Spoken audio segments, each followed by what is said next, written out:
क्या होगा यदि द्वारका का वो महान शहर जो कृष्ण की राजधानी थी सिर्फ एक कहानी नहीं बल्कि अरब सागर के नीचे एक असली शहर शांति से लेटा हो। सदियों से द्वारका डिवाइन स्प्लेंडर और इम्पर्मनेंस का एक प्रतीक था जिसकी कल्पना सिर्फ इमेजिनेशन में ही की जाती थी। लेकिन आज की मॉडर्न टेक्नोलॉजी के साथ हमें पूछना पड़ता है, क्या पुराने कवि सिर्फ याद कर रहे थे या कुछ बना रहे थे? द्वारका की खोज आर्कियोलॉजी से कहीं बढ़कर है। ये एक ऐसी खोज है जिससे पता चलता है कि क्या हमारी सबसे पुरानी कहानियां एक शानदार सच्चाई पर आधारित हैं। महाभारत जैसे पुराने ग्रंथों में द्वारका को एक ऐसे शहर के रूप में बताया गया है जिसे भगवानों ने बनाया था, इंसानों ने नहीं। कहानियों के अनुसार यह एक ऐसी जगह थी जहां मॉर्टल और डिवाइन के बीच की सीमाएं धुंधली हो जाती थीं। एक ऐसा शहर जो सेलेस्टियल बीइंग्स के कहने पर समुद्र से ऊपर उठा था। इसकी नींव ही मिथ और वंडर से भरी थी, जिससे यह भारतीय लोक कथाओं में अब तक के सबसे असाधारण शहरों में से एक बन गया। कृष्ण ने अपने लोगों के लिए शरण मांगते हुए समुद्र देवता से जमीन मांगी और डिवाइन आर्किटेक्ट विश्वकर्मा ने सोने और रत्नों का एक शहर बनाया। कहा जाता था कि यह शहर सूरज की रोशनी में चमकता था। इसके टावर और गुंबद डैज़लिंग पैटर्न्स में रोशनी को रिफ्लेक्ट करते थे। हर महल, हर गली डिवाइन प्रिसिजन से बनाई गई थी, जिससे द्वारका सिर्फ आर्किटेक्चर का ही नहीं बल्कि इमेजिनेशन और फेथ का भी एक अजूबा बन गया था। द्वारका एक अजूबा था, सोने की दीवारों से मजबूत, चांदी के महलों से भरा और संगीत, दर्शन और व्यापार से जीवंत। इसके बाजारों में दूर दराज के देशों से व्यापारी आते थे और इसके हॉलों में साधुओं के ज्ञान और बच्चों की हंसी गूंजती थी। यह शहर कल्चर का एक बीकन था, जहां कला और ज्ञान समृद्धि के साथ पनपते थे। यह एक नेवल पावर हाउस, राइचसनेस का एक सैंक्चुअरी और प्रॉस्पेरिटी का प्रतीक था। द्वारका के बंदरगाहों पर समुद्र पार से जहाज आते थे और इसके बेड़े शहर की दौलत और लोगों की रक्षा करते थे। यह शहर कृष्ण के विजन का एक प्रमाण था, एक ऐसी जगह जहां न्याय, प्रचुरता और स्पिरिचुअल विजडम सद्भाव में सह अस्तित्व में थे। फिर भी इसकी भव्यता हमेशा नाजुक थी। समुद्र से उधार ली गई जमीन पर बना इसका भाग्य कृष्ण की उपस्थिति से जुड़ा था।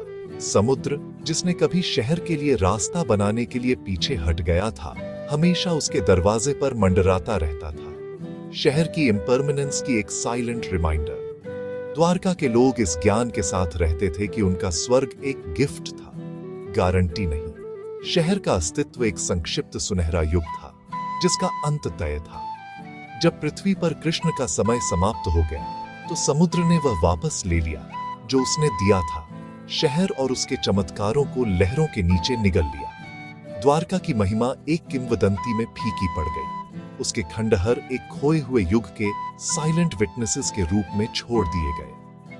द्वारका की कहानी एक रिमाइंडर है, सबसे महान रचनाएं भी इम्परमानेंट होती हैं। इसका राइज और फॉल इतिहास में गूंजता है, जो हमें अपने फ्लीटिंग मोमेंट्स की सुंदरता और ज्ञान को संजोने के लिए प्रेरित करता है और यह याद दिलाता है कि सबसे शानदार उपलब्धियां भी अंततः समय और भाग्य की दया पर होती है। दया।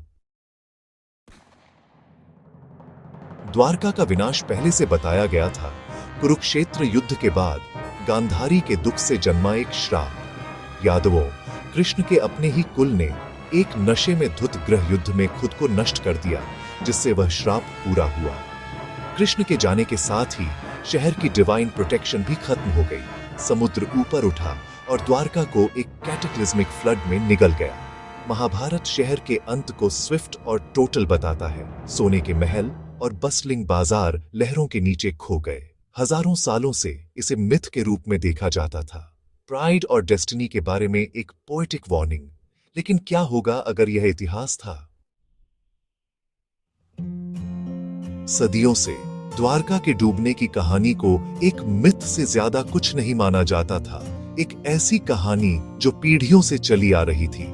लेकिन 20वीं सदी में जब प्रसिद्ध आर्कियोलॉजिस्ट एस.आर. राव ने इस किंवदंती के पीछे की सच्चाई उजागर करने का बीड़ा उठाया, तो सब कुछ बदल गया। जिज्ञासा और इतिहास के प्रति जुनून से प्रेरित होकर राव ने ऐसे सबूतों की मेटिकुलस खोज शुरू की जो प्राचीन ग्रंथों को वास्तविक, भौतिक अवशेषों से जोड़ सके। आधुनिक द्वारका के पास उनकी खुदाई ने उन्हें जल्द ही तटों तक पहुंचाया और फिर समुद्र में, जहां अंडर वाटर सर्वेस की एक श्रृंखला शुरू हुई। राव और उनकी टीम ने लहरों के नीचे जो खोजा वह एस्टॉनिशिंग था। ह्यूमन मेड स्ट्रक्चर्स, विशाल पत्थर के ब्लॉक, दीवारें और नींव समुद्र तल पर चुपचाप पड़े हुए, हजारों सालों से रेत और गाद की परतों के नीचे छिपे हुए। डाइवर्स ने सावधानी से सबमर्ज्ड साइट का नक्शा बनाया, जिसमें किलेबंदी, घाटों और जेट्टियों के अवशेष दिखाई दिए। ये रैंडम फॉर्मेशंस नहीं थे, बल्कि एक समय के थ्राइविंग पोर्ट सिटी की स्पष्ट रूपरेखाएं थीं, जो अब समुद्र की गहराइयों में खो चुकी थीं।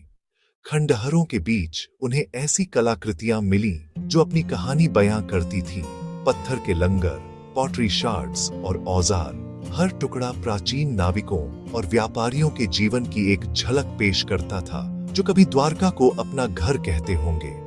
वैज्ञानिक विश्लेषण और डेटिंग टेक्निक्स ने इन रिमार्केबल फाइंड्स में से कुछ को 1500 और 1900 बीसीई के बीच रखा, जो महाभारत में वर्णित युग के साथ क्लोजली अलाइन होता है। मिथ और एविडेंस के बीच यह कनेक्शन रोमांचक और विवादास्पद दोनों था। राव और उनकी डेडिकेटेड टीम के लिए ये खोजें इलेक्ट्रीफाइंग थी, टैंजिबल प्रूफ कि द्वारका का लेजेंडरी शहर सिर्फ एक कहानी नहीं, बल्कि एक वास्तविक जगह हो सकती है, जो लहरों के नीचे खोई और पाई गई है। खंडहरों का लेआउट प्राचीन वर्णनों से मेल खाता था, जिसमें एक किलेबंद शहर के प्रमाण थे, जिसे रिलेंटलेस सी ने वापस ले लिया था। इसके रहस्य हजारों सालों तक चुप्पी में संरक्षित थे। इन खोजों की खबर तेजी से फैली, जिससे इतिहासकारों, आर्कियोलॉजिस्ट्स और स्कॉलर्स के बीच बहसें फिर से शुरू हो गईं। क्या यह वास्तव में कृष्ण के द्वारका का लेजेंडरी शहर था, या समय के साथ खोया हुआ कोई और प्राचीन बंदरगाह? मिथ और हिस्ट्री के बीच की सीमा धुंधली होने लगी थी, क्योंकि नए सबूत पुराने अनुमानों को चुनौती दे रहे थे और नए सवाल उठा रहे थे। समुद्र के रहस्य, जो लंबे समय से लहरों के नीचे छिपे थे, आखिरकार सामने आ रहे थे।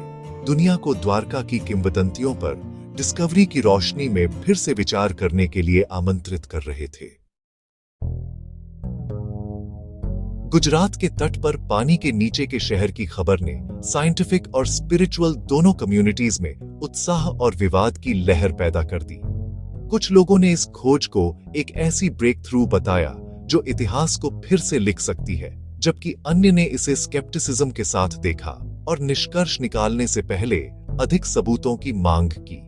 डॉक्टर राव, जो लीड आर्कियोलॉजिस्ट थे, ने जोर देकर कहा कि पानी के नीचे के खंडहर द्वारका के लेजेंडरी डिस्क्रिप्शंस से मेल खाते हैं। समुद्र तल से उठती किलेबंद दीवारें, समुद्र तल पर बिखरे हुए प्राचीन पत्थर के लंगर और आर्किटेक्चरल फीचर्स जो एपिक टेल्स की गूंज लगते थे।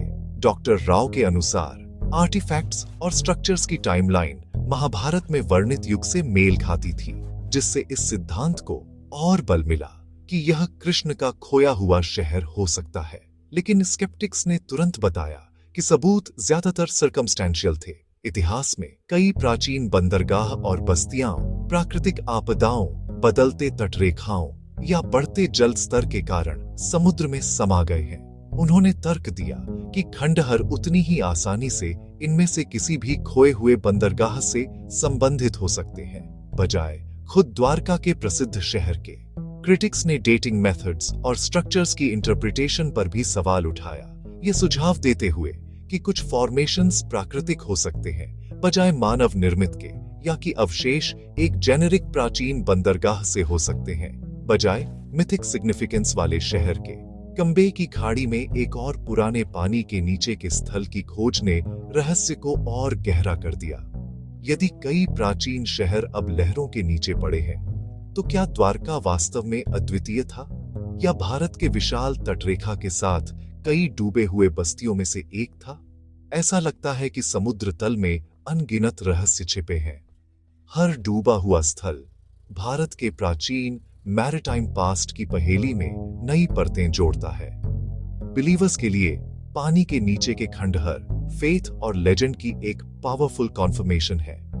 स्केप्टिक्स के लिए वे एक फैसिनेटिंग आर्कियोलॉजिकल पजल हैं, जो इतिहास को फिर से लिखने से पहले एक्स्ट्रॉर्डिनरी प्रूफ की मांग करता है। बहस जारी है, क्या ये कृष्ण के लेजेंडरी शहर के अवशेष हैं या भारत के प्राचीन बंदरगाहों की लंबी और कॉम्प्लेक्स कहानी का एक और खोया हुआ अध्याय।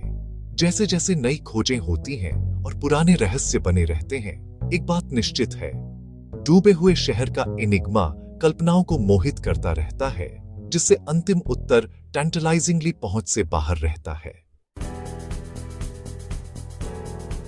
द्वारका का रहस्य फेथ और साइंस के बीच के टेंशन को दिखाता है। बिलीवर्स इन खंडहरों को सेक्रेड प्रूफ मानते हैं। महाभारत का इतिहास आर्कियोलॉजी से कंफर्म हुआ। हर आर्टिफैक्ट डिवाइन ट्रूथ का एक टुकड़ा है। कहानी ही सबूत है और साइंस अब इसे मान रहा है। स्केप्टिक्स हार्ड प्रूफ मांगते हैं। इंस्क्रिप्शंस, यूनिक आर्टिफैक्ट्स, कृष्ण के शहर से इररिफ्यूटेबल लिंक्स। उनके लिए खंडहर बस एक और प्राचीन बंदरगाह है। मिथ और हिस्ट्री को तब तक अलग रखा जाना चाहिए जब तक कि अन्यथा साबित न हो जाए। बिलीवर फेथ और फैक्ट के बीच हार्मनी पाता है। स्केप्टिक कॉशन और एविडेंस पर जोर देता है। दोनों पर्सपेक्टिव्स वाइटल हैं। एक वंडर को बचाता है, दूसरा रिगर की मांग करता है।